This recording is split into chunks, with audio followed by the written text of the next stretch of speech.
Viva! Está a ouvir o Dois Olhares, comigo, Patrícia Duarte, com o João Gil e com o André Antunes.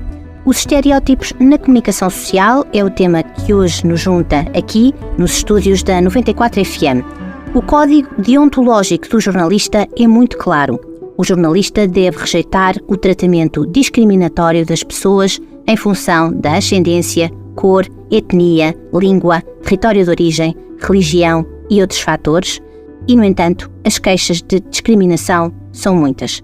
Tantas que entendemos dedicar um episódio de Dois Olhares ao tema. E eu preparei-me psicologicamente para ouvir essas queixas. A primeira pergunta que faço é esta. Os órgãos de informação têm uma linguagem isenta no tratamento dos temas da criminalidade e da segurança? André, comece por si. Bom dia a todos, novamente. A forma como a comunicação é transmitida, não é? E a comunicação em si já é um meio ultra poderoso, não é? E então, se estivermos a falar da comunicação audiovisual, ainda adquire um expoente maior desse poder de influenciar, no fundo.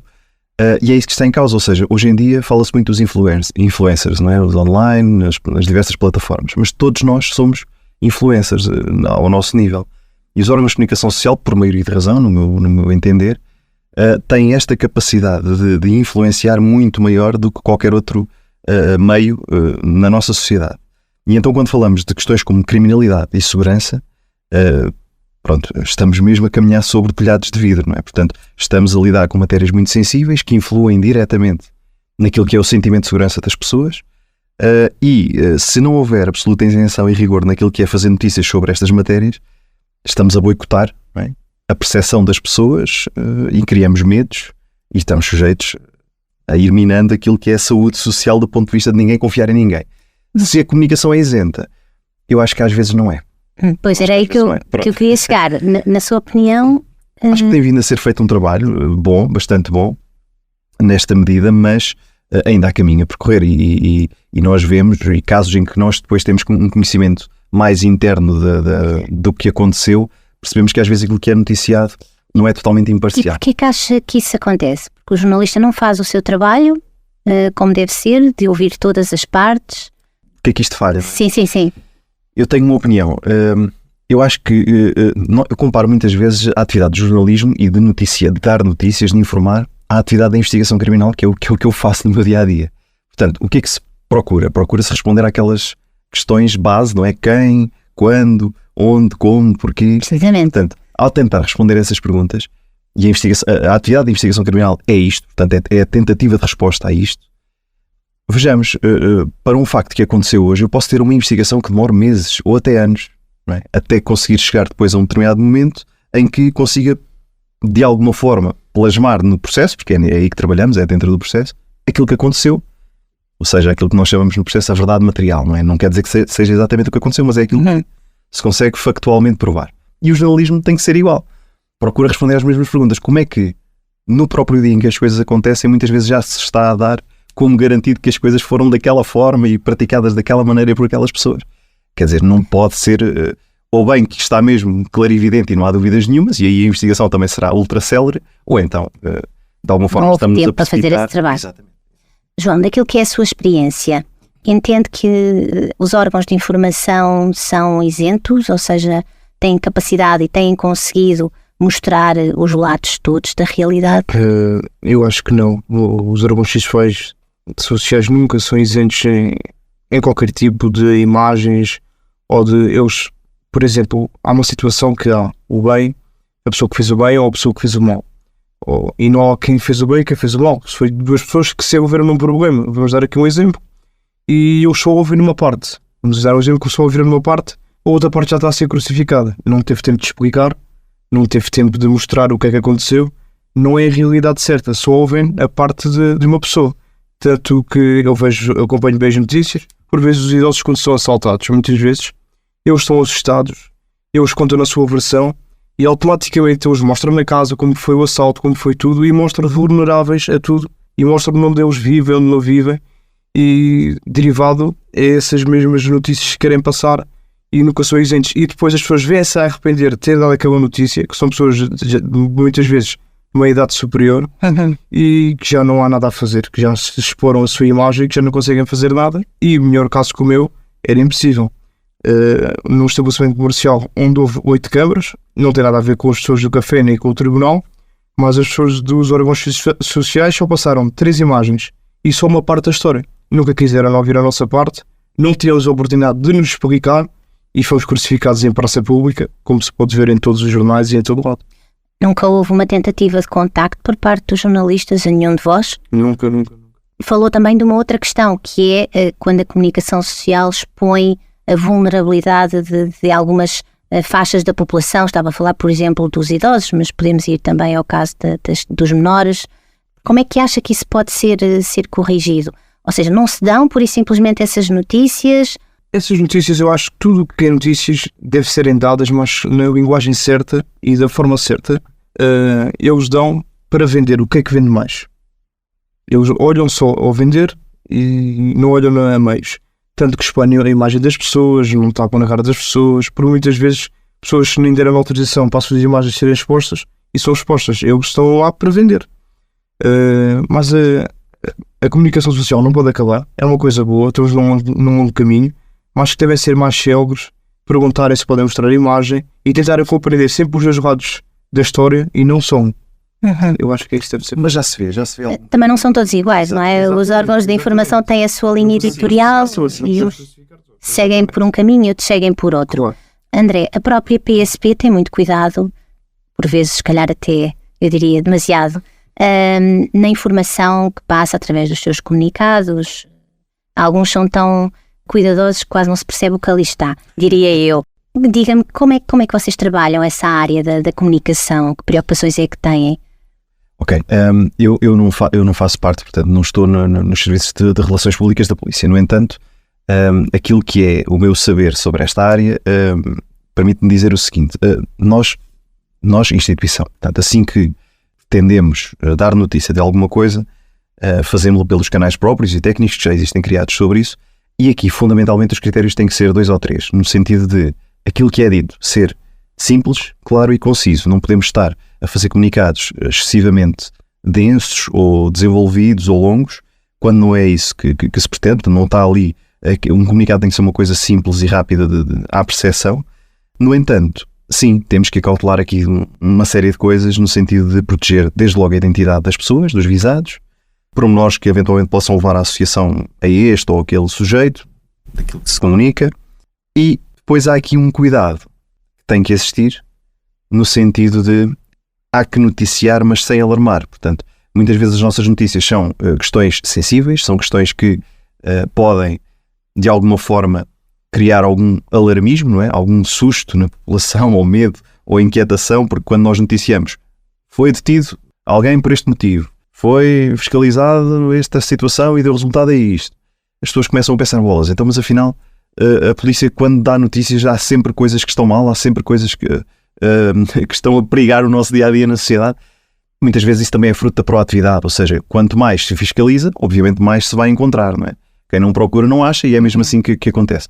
Agora, os cuidados têm que ser estes, portanto, não permitir que aquilo que damos para o exterior possa gerar alarme, mas sim dizer que sim, estamos presentes, atentos e damos no dia-a-dia, dia após dia, aquilo que é o nosso melhor, no sentido da defesa dos cidadãos. No caso das rusgas, daquelas operações policiais especiais, por exemplo, em bairros problemáticos, é frequente nós vermos a face e as casas de pessoas que residem ali, mas que podem não estar diretamente envolvidas no caso, não é? Nessas situações, João, como é que o jornalista deve agir? O que é que ele deve fazer e o que é que ele não deve fazer, na sua opinião? Na minha opinião, nessas operações especiais, eu acho que deveria relatar a história como ela é, poderia falar com a pessoa que está detida e mostrar apenas a imagem da pessoa que está detida e não mostrar a imagem da casa e de muitas pessoas que lá vivem, ou uma ou outra, que não têm meramente a ver nada com o caso e que muitas vezes são expostas nessas circunstâncias. Eu acho que não tem nada a ver com isso, a imagem dela está lá a passar, a casa onde vivem, onde nós nos sentimos mais seguros. Eu acho que deve ser a nossa casa onde nós nos devemos sentir seguros, e estar exposta de uma maneira de um jornal a serem noticiários, eu acho que deve ser um pouco complicado. Esta questão do direito à imagem, não é? Sim. Isto que está aqui no fundo em causa está devidamente consagrado e está prevista, não é? Na lei. Já se vê muito no acompanhamento de operações policiais desta natureza o cuidado do jornalismo em, desde logo, preservar a imagem, através de desfocar caras, por exemplo, ocultar matrículas. Isto, portanto, em contexto dinâmico, portanto, a imagem dinâmica e o desfocar, acompanhar o desenrolar da imagem. Não captar interiores de habitações ou de espaços privados, ou então procurar consentimentos, não é? Portanto, a partir do momento em que haja consentimento, portanto, ficamos ali cobertos por um chapéu que vos legitima, digamos assim, a outro tipo de capturas. No entanto, e é curioso ter falado, e ainda bem que perguntou, eu acho que, e tenho aqui uma opinião muito concreta no que diz respeito ao acompanhamento de operações policiais, que é a questão da reserva. E aqui a reserva não é só dos visados da operação, mas também da polícia, internamente. E por vezes vemos reportagens em que existe uma certa exposição excessiva, no meu ver, daquilo que é a técnica e a tática da polícia, nem para aquele caso concreto. Eu estou a dizer isto não por... considero que isto é um erro crasso, mas não estou a dizer isto por estarmos aqui a expor... Um erro crasso da parte dos jornalistas. E também da polícia. Há aqui uma culpa de parte a parte, diria assim, não é? Portanto, do jornalismo que por um lado não teve a sensibilidade mas também da parte da polícia que se calhar não teve o cuidado ou o discernimento de alertar, por favor, esta questão não captem, ou não acompanhem isto, ou não exponham aquilo. Porquê? Não por estarem aqui em causa, era o que eu ia dizer, segredos de Estado ou questões altamente secretas, não é isso que está em causa. Mas temos de ter consciência que podemos estar a dar um bocadinho o ouro ao bandido. E aqui, perdoem uma expressão, mal comparado seja, quando nós vamos na estrada, por exemplo, e nos cruzamos com outras viaturas, ao contrário, nos fazem sinal de luzes. Ok, eu percebo, quem me faz sinal de luzes está-me a avisar que daí uns metros ou depois de virar a curva tenho lá uma fiscalização policial, ou algo do género, não é? Muito bem, eu entretanto, como até tenho o seguro caducado ou não fui à inspeção com o carro, inverto a marcha e vou-me embora. Mas quem é que me garante que essa pessoa que está a fazer sinal de luzes não está a avisar? Porque as pessoas não sabem o real propósito daquela operação ou daquele controle policial que está a ser feito, eventualmente. E pode estar a ser feito um controle para interceptar um terrorista, um multi-homicida, alguma coisa mesmo grave. E a pessoa, inconscientemente, ao querer alertar que está ali a polícia, pode estar a alertar, de facto, o visado que pretende ser abordado. E, portanto, estamos aqui a deturpar e a criar aqui uma perversidade naquilo que é a missão policial e a exposição daquilo que são também, muitas vezes, as técnicas. E o rosto dos polícias, ao ser mostrado, que consequências é que isso traz? Também devia haver mais cuidado nessa parte? Há missões e missões, há operações e operações, há contextos e contextos.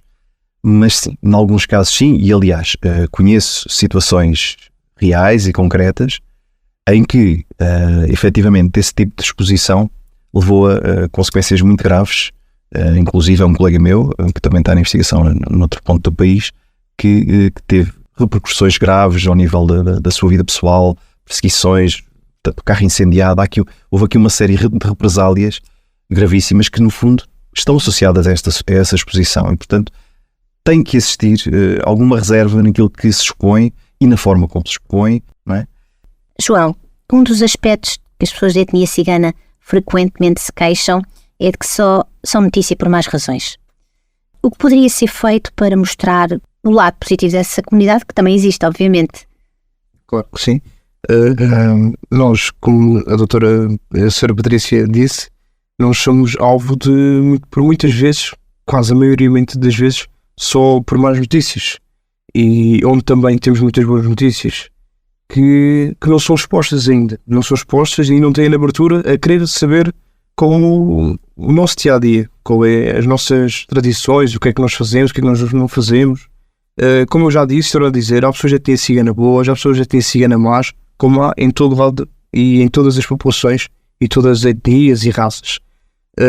Eu acho que nós temos várias, as pessoas que estão aí fora sabem, temos várias associações da parte de apoio ao cigano, muitas associações hoje em dia que estão abertas e querem mostrar o lado bom das pessoas da etnia cigana.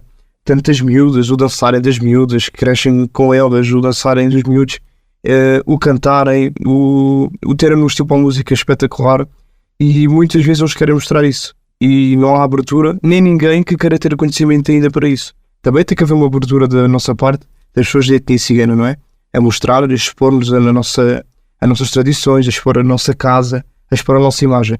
Mas eu acho que há muita pessoa a querer dar a cara, para transmitir o bom das pessoas da etnia cigana. Esse é o lado que gostava mais de ver na comunicação social? Claro que sim, é o lado que eu gostaria mesmo de ver, e não sermos rotulados só por pessoas más ou que andam por aqui a fazer mal, e também mostrar que há pessoas boas.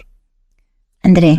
Nós falamos, não sei se foi no último episódio que gravámos, e o João até falou inclusivamente que os ciganos a nível mundial são, portanto, uma pequena percentagem da população mundial. Portanto, estamos a falar de uma minoria, no fundo, não é? E nós sabemos que o ser humano tem tendência a não ser muito receptivo àquilo que é estranho ou àquilo que é diferente. E aqui digo diferente entre aspas. Por exemplo, se eu apresentar a uma criança que até então só provou batata cozida em gomo, por exemplo, um prato com puré de batata, arrisco-me se calhar a receber uma resposta logo do género não gosto. E nem sequer provou. Entretanto, se eu tentar de alguma forma explicar que o puré de batata é apenas uma variante diferente daquele mesmo alimento e que é seguro e saudável poder ingeri-lo, se calhar estou inconscientemente a quebrar ali algumas barreiras mentais naquele pequeno cérebro, no sentido de destruir aquele estereótipo que ele tinha logo à partida de rejeitar. Então, aqui nós quando vemos que muitas vezes a comunidade cigana é noticiada por aspectos negativos, e se já percebemos que a opinião pública é muito influenciada por aquilo que é noticiado pelas televisões, pelos jornais, pela rádio, porque não publicitar ações positivas também dessa comunidade? Tal como, por exemplo, a polícia e outras instituições têm os tais focal points, os núcleos de relações públicas e esses serviços, no sentido de autónoma e por iniciativa própria comunicar notícias, não é? E acontecimentos dessa instituição ou dessa organização. Podia haver algo parecido aqui, não é? Sim, quando o João falava das associações, eu acho que elas podiam ter um papel mais interventivo, mais ativo nessa promoção daquilo que são os projetos que vocês têm, as tradições, as vossas rotinas, que são perfeitamente enquadráveis naquilo que é a nossa sociedade, para tentar combater um pouco essa imagem estereotipada que existe em relação à vossa etnia. E terminamos aqui o programa de hoje. Comigo vou levar um conjunto de notas importantes. Agradeço aos dois a análise que aqui trouxeram e que prova que no plano da inclusão todos temos muito a aprender. Contamos consigo desse lado. Até breve.